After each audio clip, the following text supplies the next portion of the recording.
देवभूति शुंग की कहानी। शुंग वंश का अंतिम अध्याय। समयकाल लगभग 83 ईसा पूर्व 73 ईसा पूर्व। देवभूति शुंग वंश का आखिरी शासक था।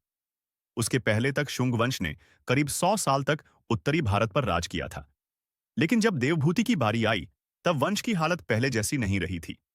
राज्य का हाल देवभूति जब सिंहासन पर बैठा, तब शुंग साम्राज्य बहुत कमजोर हो चुका था। मौर्य वंश की तरह विशाल साम्राज्य तो पहले ही टूट चुका था। अब केवल मध्य भारत और मगध क्षेत्र ही बचा था। राज्य में षड्यंत्र, षड्यंत्र और फिर षड्यंत्र, हर तरफ राजनीति का खेल चल रहा था। देवभूति का स्वभाव।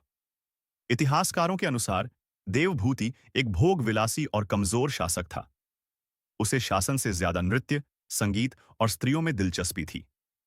वह राजकाज से दूर होकर अपने महल की सुख सुविधाओं में डूबा रहता था। इसका फायदा उसके मंत्री ने उठाया। वसुदेव कण्व का षड्यंत्र। देवभूति का एक अत्यंत चालाक मंत्री था, वसुदेव कण्व। वह बाहरी रूप से राजा का भक्त बनकर उसके पास रहता था, पर भीतर ही भीतर राजसत्ता पर कब्जा करने की योजना बना चुका था। वसुदेव ने एक बहुत ही चतुर चाल चली। उसने देवभूति को एक सुंदर दासी के प्रेम जाल में फंसा दिया। प्रेम जाल और धोखा। वसुदेव की भेजी हुई उस दासी ने धीरे धीरे राजा का विश्वास जीत लिया। एक रात जब देवभूति उसके साथ अकेला था, तो उसी दासी ने राजा की हत्या कर दी। राजा का सिर कट गया और शुंग वंश का अंत हो गया। इस हत्या के बाद वसुदेव ने स्वयं को राजा घोषित कर दिया और इस तरह शुरू हुआ कण्व वंश। शुंग वंश का अंत।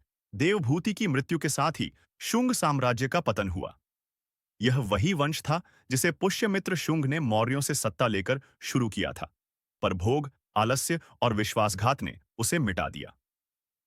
इतिहास की सीख। राजा अगर खुद शासन न करे, तो उसके मंत्री ही राज्य खा जाते हैं।